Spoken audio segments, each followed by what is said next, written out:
I have a story for you, a story that comes from Asia. And this story comes from a place that's heavily forested with lots of lakes.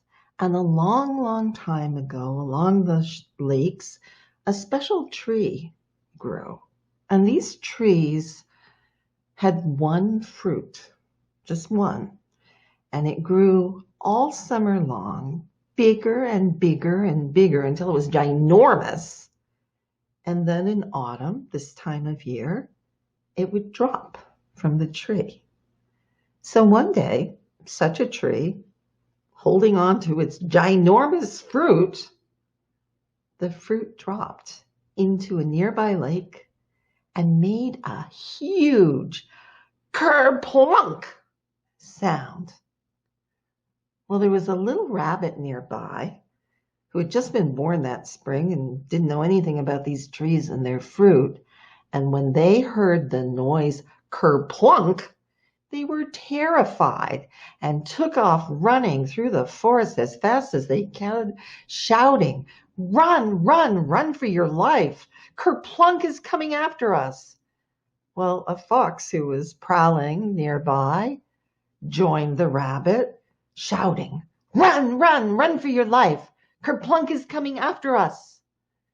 A monkey up in the treetops heard them, and the monkey also joined them, running and shouting, "Run, run, run for your life! Kerplunk is coming after us!" And they passed a pig in their wallow, and the pig got up and ran with them, pretty fast for a pig, shouting and snorting and squealing, "Run, run, run for your life! Kerplunk is coming after us!" And they ran past a rhinoceros, and rhinoceroses are not known for being friendly, but this one joined them in running and also shouting, "Run, run, run for your life! Kerplunk is coming after us!"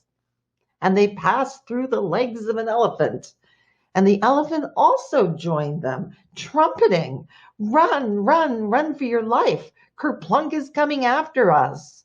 Well, they were making what you can imagine was a huge racket, a terrible noise, and it woke up a sleeping lion. And this lion, the king of all the animals, being woken up by such a terrible racket, shouted, "Stop that noise!" And they all stopped. "And what is this all about?" demanded the lion. The elephant trumpeted quite a bit more quietly. "The terrible Kerplunk is coming, the rhinoceros told me." And the rhinoceros said, "Hey, I heard it from the pig." And the pig said, "The monkey jumped down and told me." And the monkey said, "I was told by the fox." And the fox said, "I heard it from the rabbit." "And what and where is this terrible Kerplunk?" the lion asked the rabbit.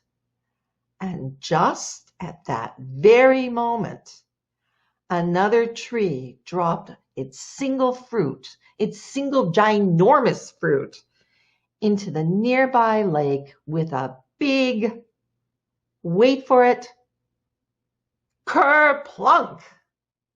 "There it is again," shouted the rabbit. Well, the animals all understood what had happened, and they were kind of embarrassed.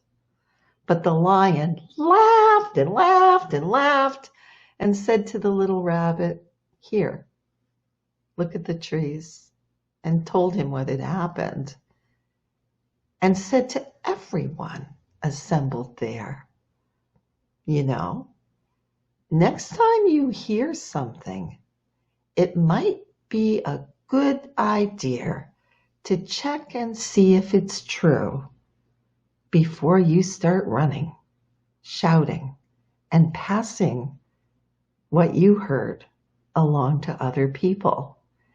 And I think, as I end this story many, many, many, many, many years later, that is still very good advice.